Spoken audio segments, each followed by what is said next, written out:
Assalamualaikum warahmatullahi wabarakatuh. Perkenalkan, nama saya Fauzirolia. Saya dari Universitas Pelita Bangsa, Fakultas Ekonomi dan Bisnis. Saya akan menjelaskan tentang ruang lingkup manajemen sumber daya manusia lanjutan.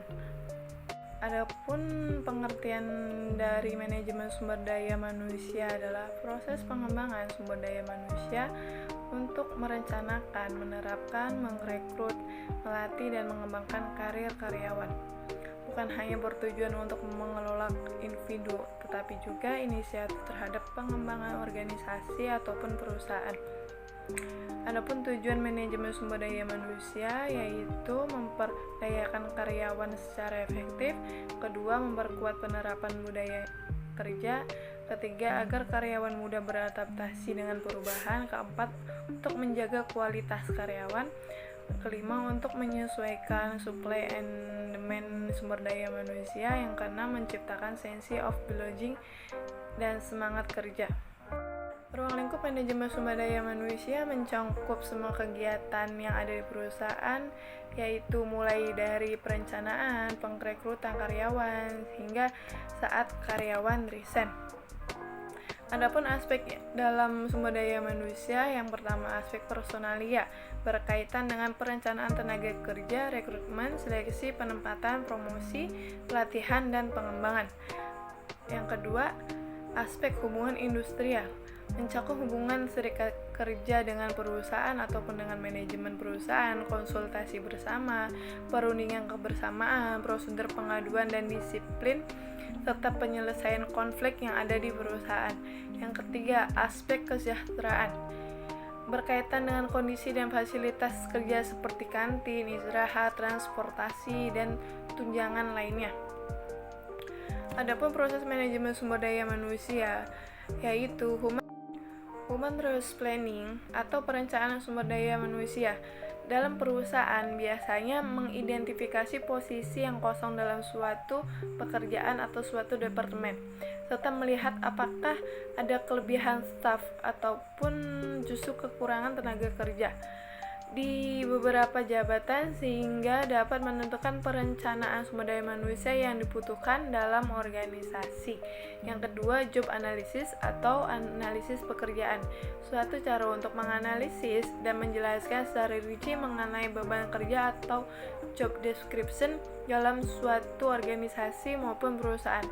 Yang ketiga, rekrutmen dan selection atau rekrutmen dan seleksi. Setelah beberapa melakukan analisis pekerjaan, perusahaan akan membuka lowongan kerja untuk melakukan proses rekrutmen karyawan baru. Setelah banyak menerima lamaran kerja, maka akan dilakukan proses seleksi untuk diambil yang terbaik serta memenuhi kebutuhan perusahaan dan kriteria yang diinginkan oleh perusahaan. Orientasi dan induction atau orientasi dan induksi. Dalam orientasi dan induksi, karyawan akan diberikan informasi mengenai latar belakang perusahaan dan dijelaskan bagaimana etika kerja dan pengenalan dengan karyawan lainnya. Yang kelima, training and development atau pelatihan dan pengembangan. Setiap karyawan akan menjalankan program pelatihan sebagai arahan agar dapat bekerja secara maksimal.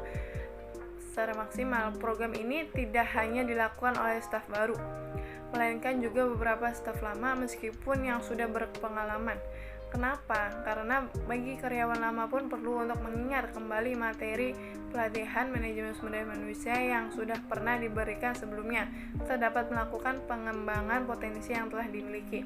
Yang keenam, performance appraisal atau penilaian kerja.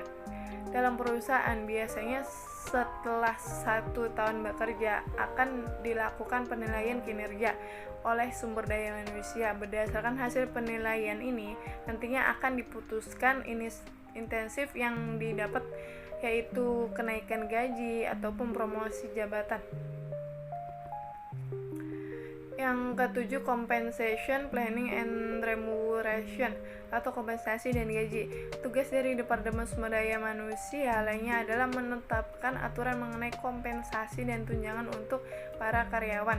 Motivation, welfare, health and safety atau motivasi, kesejahteraan, kesehatan, dan keamanan. Departemen Sumber Daya Manusia diharapkan mampu memberikan motivasi kepada keseluruhan karyawan agar dapat bekerja dengan baik dan sesuai harapan perusahaan dalam suasana kerja yang kondusif. Selain motivasi, jaminan kesehatan dan keselamatan itu penting. Berikut penjelasan dari saya tentang ruang lingkup manajemen sumber daya manusia lanjutan. Semoga yang saya sampaikan itu bermanfaat bagi Anda, dan terima kasih. Wassalamualaikum warahmatullahi wabarakatuh.